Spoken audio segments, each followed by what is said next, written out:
আসসালামু আলাইকুম। তোমরা যারা সামনে ঢাকা বিশ্ববিদ্যালয়ে ভর্তি পরীক্ষা দিবা, তোমরা অনেকেই একটা বিষয় নিয়ে টেনশনে আছো, সেটা হচ্ছে ঢাকা বিশ্ববিদ্যালয়ের রিটেন নিয়ে। আমি তোমাকে গ্যারান্টি দিচ্ছি, আজকের ভিডিওটা তুমি যদি শেষ পর্যন্ত দেখো, আজকের ভিডিওতে আমি বলবো তোমাকে কোন কোন জায়গায় ফোকাস করতে হবে। তুমি যদি সেই সব জায়গায় ফোকাস করে পড়তে পারো, আমি তোমাকে গ্যারান্টি দিচ্ছি তুমি ঢাকা বিশ্ববিদ্যালয়ের রিটেনে সব থেকে ভালো মার্ক তুলে আনতে পারবে। আজকের ভিডিওটা মূলত তাদের জন্য যারা রিটেনে একেবারেই দুর্বল, মানে যারা ভাবতেছো যে ভাইয়া ঢাকা বিশ্ববিদ্যালয়ে ইংরেজিতেও সেন্টেন্স মেকিং আসে, আমি সেন্টেন্স মেকিং দিলে আমি পারবো না, আমার ফ্রি হ্যান্ড রাইটিংটা অনেক দুর্বল, তারপরে তোমার হচ্ছে যে প্যারাগ্রাফ দিলে আমি পারবো না, তারপরে তুমি ভাবতেছো যে সারাংশ অথবা সারমর্ম আসে, সারাংশ সারমর্ম পড়তে গেলেই তো অনেক টাইম চলে যায়, আমি কিভাবে অ্যান্সার করব। আজকের ভিডিওতে প্রত্যেকটা টপিক নিয়ে আলোচনা করব। গ্যারান্টি দিচ্ছি তুমি যদি যতই দুর্বল থাকো, তোমাকে আমি গ্যারান্টি দিচ্ছি তুমি যদি এই জায়গায় ফোকাস করে পড়তে পারো, 100% তুমি ঢাকা বিশ্ববিদ্যালয়ে অনেক ভালো মার্ক তুমি তুলে আনতে পারবে। তোমার যতই ফ্রি হ্যান্ড মানে ফ্রি হ্যান্ড রাইটিং তোমার দুর্বল থাকুক না কেন, যতই তুমি রিটেনে দুর্বল থাকো না কেন, খুব ভালো মার্ক তুলে আনতে পারবে। দেখো, ঢাকা বিশ্ববিদ্যালয়ে তাদের সিলেবাসের ভিতরে কিন্তু বলা আছে যে কোন কোন টপিক থেকে প্রশ্ন আসবে। এই যে এই টপিকগুলো, বাংলার জন্য এই টপিক আর ইংলিশের জন্য এই টপিকগুলো থেকে প্রশ্ন আসবে।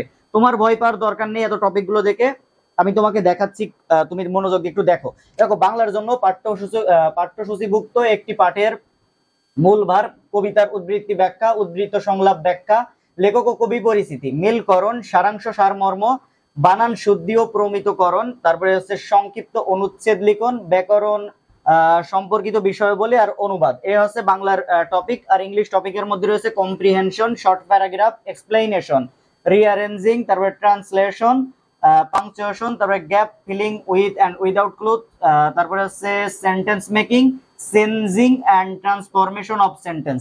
তো এইগুলো হচ্ছে বাংলা এবং ইংলিশের জন্য। তোমরা যারা মানবিক বিভাগ থেকে পরীক্ষা দিবা, তাদের এই টপিকগুলো ঢাকা বিশ্ববিদ্যালয়ের সিলেবাসের মধ্যে বলা থাকে।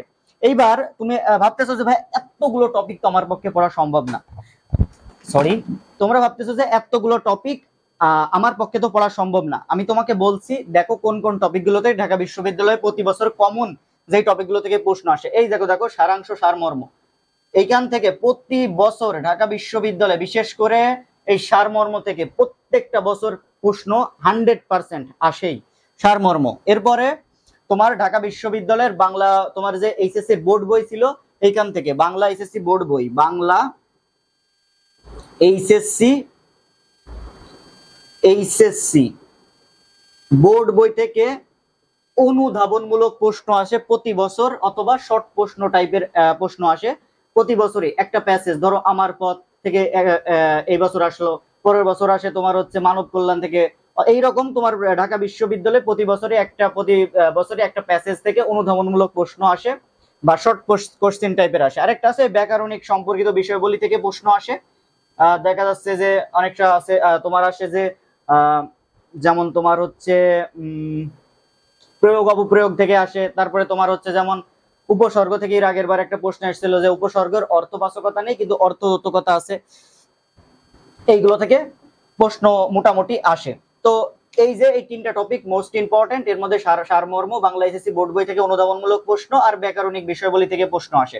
এখন তুমি যে বাংলা এইচএসসি বোর্ড বই এই থেকে যে অনুধাবনমূলক প্রশ্ন আসে, এইটার জন্য তুমি কি করবা, তোমার অ্যাডমিশনের বই অথবা তোমার এইচএসসির জন্য বাংলা যে টেস্ট পেপার ছিল তোমার, সেইখান থেকে শুধুমাত্র অনুধাবনমূলক প্রশ্নগুলো প্র্যাকটিস করবা, শুধুমাত্র অনুধাবনমূলক প্রশ্নগুলো প্র্যাকটিস করবা। যত খ নম্বরে যত অনুধাবনমূলক প্রশ্ন আছে সবগুলো পড়ে ফেলবা। সবগুলো পড়ে ফেললে কি হবে, অধ্যায় ভিত্তিক প্রত্যেকটা অনুধাবনমূলক প্রশ্ন যদি সলভ করতে পারো, তোমার লেখার একটা অ্যাবিলিটি তৈরি হয়ে যাবে। আর প্রত্যেকদিন তোমাকে লিখতে হবে অনুধাবনমূলক প্রশ্নগুলো। তুমি যদি এই কাজটা করতে পারো, ঢাকা বিশ্ববিদ্যালয়ে 10 মার্কের যে অনুধাবনমূলক প্রশ্ন থাকে, 10 মার্কের যে অনুধাবনমূলক প্রশ্ন থাকবে, এখানে তুমি 7 থেকে 8 মার্ক খুব ভালো মতো পেয়ে যাবা যদি এই কাজটা করতে পারো। এই কাজটা করবা। এর পাশাপাশি তোমার প্রত্যেকটা যে গল্প আছে, প্রত্যেকটা যে গদ্য, প্রত্যেকটা যে পদ্য, তারপরে এইগুলো আছে, এগুলো কি করতে হবে যে অ্যানালাইসিস করে একটু পড়ার চেষ্টা করবা। যে আমার পথ, তুমি যে জাস্ট পড়ে গেলে হবে না তো, আমার পথ পড়ে গেলেই তো হবে না তো, ওর মধ্যে অনেক বিষয় আছে, বোঝার বিষয় আছে, মানব কল্যাণ, অনেক কিছু বোঝার বিষয় আছে। যেমন তোমার হচ্ছে আরেকটা কবিতার কথা বলি, যেমন তোমার হচ্ছে বিদ্রোহী কবিতার কথা বলি। বিদ্রোহী জাস্ট পড়ে গেলে তো হবে না, বুঝে বুঝে প্রত্যেকটা লাইন বুঝে বুঝে পড়তে হবে। এই জন্য একটু অ্যানালাইসিস করে পড়ার চেষ্টা করবা, লেখার অ্যাবিলিটি হয়ে যাবে তোমার, তুমি খুব ভালো মার্ক তুলে আনতে পারবা। সারমর্মের জন্য সারমর্ম তো আমি কমন দিয়ে দিই, একদম কমন দিয়ে দিই। কেমন কমন, দাঁড়াও দেখাচ্ছি। এই যে একটা বই, পেজটা ছিঁড়ে গিয়েছে একটু, সমস্যা নেই। এই যে একটা বই, এই বই থেকে আমি, এই বইটা কেনা আমার 2022-23 সালে আমি ঢাকা বিশ্ববিদ্যালয়ে পরীক্ষা দিই, তারও আগে 2020-এর দিকে, 20-21-এর দিকে মোটামুটি কেনা। আমি প্রতি বছর ঢাকা বিশ্ববিদ্যালয়ে যখন পরীক্ষা হয় দেখি যে একটা সারমর্ম থেকে প্রশ্ন এসছে। প্রতি বছর যখন ঢাকা বিশ্ববিদ্যালয়ে ভর্তি পরীক্ষা হয় দেখি যে বাংলা লিখিতর মধ্যে সারমর্ম থেকে প্রশ্ন এসছে, এবং এই সারমর্মগুলো আমি এই বই থেকে খোঁজার চেষ্টা করি, দেখি তো এই বই থেকে কমন এসছে কিনা। অবাক করা বিষয়, প্রত্যেকটা বছর ঢাকা বিশ্ববিদ্যালয়ে এই বই থেকে সারমর্ম কমন পড়ে। এই বই তোমাকে কিনতে হবে না, আমি পিডিএফ তোমার দিয়ে দেবো, তুমি আমাকে জাস্ট মেসেজ দিবে, আমি তোমাকে এই বইয়ের পিডিএফ দিয়ে দেবো। আমি কোনো বইয়ের স্পন্সরও করতেছি না। এই দেখো ঢাবির 19-20 সালে এই এই প্রশ্নটা এসছে এই বইয়ের। এরপরে আরো চলো দেখাচ্ছি, এই যে 22-23 সালে এই প্রশ্নটা এসছে, সারমর্ম 22-23 সালে এই প্রশ্নটা এসছে। এরপরে আমি দেখাচ্ছি আরো তোমার, দাঁড়াও একটু ওয়েট, এই যে কত, এটা 23-24 সালে বি ইউনিট এটা এসছে, বি ইউনিটেই দেখাচ্ছি আমি, 23-24 সালে এটা এসছে। এরপরে 21-22 সালে এটা এসছে, এই যে নদী হারায় স্রোত চলিতে পারে না, এটা 21-22 সালে।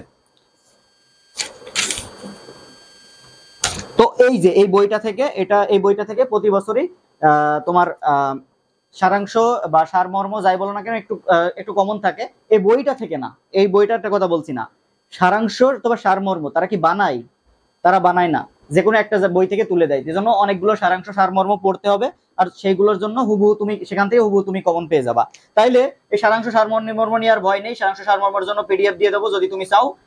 আর এই যে ব্যাকরণিক সম্পর্কিত বিষয়বলি যেটা বললাম, ব্যাকরণ সম্পর্কিত বিষয়বলি যেটা বললাম, এটার জন্য তোমাকে একটা কাজ করতে হবে, সেটা একটু ব্যাকরণিক বিষয়বলি দেখার চেষ্টা করতে হবে, উপসর্গ, পদপ্রকরণ, তারপরে তোমার হচ্ছে যে এই যে বানান শুদ্ধি, তারপরে প্রয়োগ অপপ্রয়োগ, এগুলো একটু দেখার চেষ্টা করতে হবে। একটু দেখলেই তুমি সেখান থেকে পারবা, ভাব সম্পর্ক একটা দিতে পারে, দেখলে পারবা। তো এগুলো নিয়ে টেনশন নেই। আমি তোমাকে বললাম যে বাংলা এসএসসি বোর্ড বইয়ের জন্য অনুধাবনমূলক প্রশ্নগুলো প্র্যাকটিস করবা, আর একটু অ্যানালাইসিস করে পড়ার চেষ্টা করবা, আর এই সারাংশ সারমর্ম আমি তোমাকে কমন দিয়ে দেবো। এই দুটো হচ্ছে কমন, প্রতি বছরই আসে। আর এইগুলা একটু হালকা পাতলা দেখলেই হবে, প্রতি বছরে যেহেতু এখান থেকে প্রশ্ন আসে না, প্রশ্ন দিতেও পারে, সেজন্য যেহেতু সিলেবাসে বলা আছে একটু হালকা পাতলা দেখলেই হবে। Most important Bangla SSC board বই আর সারাংশ সারমর্ম, এর পাশাপাশি বাংলা সহপাঠটাও পড়তে হবে ভালোভাবে অ্যানালাইসিস করে। এরপরে চলে আসো ইংরেজিতে শর্ট প্যারাগ্রাফ, প্রত্যেকটা বছর কমন। যদি না আসে আমার কাছ থেকে তুমি বুঝে নিও, শর্ট প্যারাগ্রাফ এটা মানে 10 স্টার শর্ট প্যারাগ্রাফ। আর প্রত্যেকটা বছর কমন এই, এটা হচ্ছে 10 star sentence making short paragraph 100% Dhaka বিশ্ববিদ্যালয়ে প্রতি বছর আসে, প্রত্যেকটা বছর সেন্টেন্স মেকিং এবং শর্ট প্যারাগ্রাফ থেকে আসে। ভাই আমি শর্ট প্যারাগ্রাফ পারি না, কি করব? আমি তো ফ্রি হ্যান্ড রাইটিং এর স্কিলটা আমার মানে অনেকটা মানে দুর্বল, আমি কি করব? আমি তোমাকে বলি ফ্রি হ্যান্ড রাইটিংটা আসলে কি। ফ্রি হ্যান্ড রাইটিং তোমার তখনই কাজে লাগবে যখন তুমি ওই প্যারাগ্রাফ সম্পর্কে সব থেকে ভালো ধারণা থাকবে।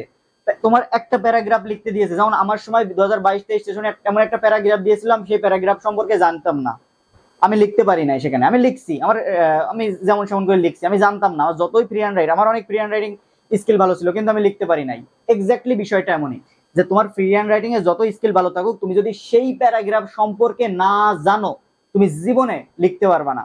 সেই জন্য তোমার যতই ওয়ার্ড মিনিং জানো, তুমি যতই ফ্রি হ্যান্ড রাইটিং জানো, সেজন্য তোমাকে প্যারাগ্রাফ সম্পর্কে জানতে হবে, সেই প্যারাগ্রাফটা কি।